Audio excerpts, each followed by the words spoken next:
నేను మాట్లాడొద్దు అనుకున్నా, అది మన పరిధి కూడా కాదు. మనం అట్లా అటువంటి అంశాలలో ఇన్వాల్వ్ కావద్దు అనుకున్నా. కానీ ఇంకా పచ్చళ్ళు అమ్మేట ఆమె ఏం పేరు, ఆమె పేరు బాబు అలేఖ్య చిట్టి పికిల్స్ అట. ఏం బుద్ధున్నదా అమ్మ ఏమన్నా? మీరు ఇన్ఫ్లుయెన్సర్గా ఉన్నారు, మీరు ఎస్టాబ్లిష్ చేసుకున్నారు ఒక ప్లాట్ఫామ్ను. మిమ్మల్ని ఆదరిస్తున్నప్పుడు మీరు ఎంత వాల్యూ ఇవ్వాలి కస్టమర్లకి? అడ్డగోలు మాటలు మాట్లాడతారు వాళ్ళు, అడ్డగోలు మాటలు.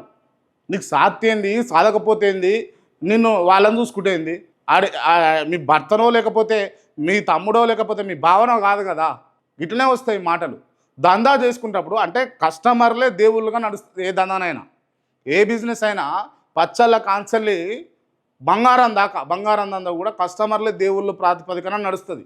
అటువంటిది మీరు ఏం లాంగ్వేజ్ అది, ఏం ప్రౌడ్ అది?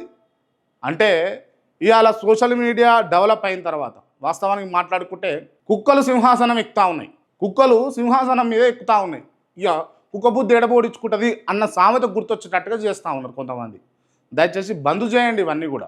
సమాజం పట్ల మీకు గౌరవం ఉన్నప్పుడు, గౌరవప్రదంతో మీకు కొంత ఫాలోయింగ్ ఏర్పడ్డప్పుడు మీరు ఎట్లా వ్యవహరించాలి? ఆ మినిమం కామన్ సెన్స్ లేదు. సమాజం పట్ల గౌరవం ఇస్తున్నప్పుడు నువ్వు మళ్ళీ పే బ్యాక్ సొసైటీ నువ్వు ఇవ్వాలి కదా. సొసైటీకి ఏమి ఇస్తున్నావు? నువ్వు తీసుకుంటుంది ఏంది? ఆ అలేఖ్య చిట్టి పికిల్స్ అనే ఆమెకు నేను మళ్ళోసారి చెప్తున్నా, అమ్మ తల్లి, నీకు గౌరవం ఉన్నది, గౌరవప్రదంగా బతుకు. నువ్వు ఏదో చేసుకుంటున్నావు, నువ్వు ఇన్ఫ్లుయెన్సర్గా ఎదిగినావు, ఇంత డబ్బులు సంపాదిస్తున్నావు పచ్చళ్ళ మీద, మంచి క్వాలిటీ పికిల్స్ ఇవి, క్వాలిటీగా ఆ బూతుల పచ్చళ్ళ అమ్మకు తల్లి, దయచేసి నీకు చెప్తున్నా మళ్ళోసారి. ఇది అలేఖ్య చిట్టి పికిల్స్ అనే ఆమె ముచ్చట.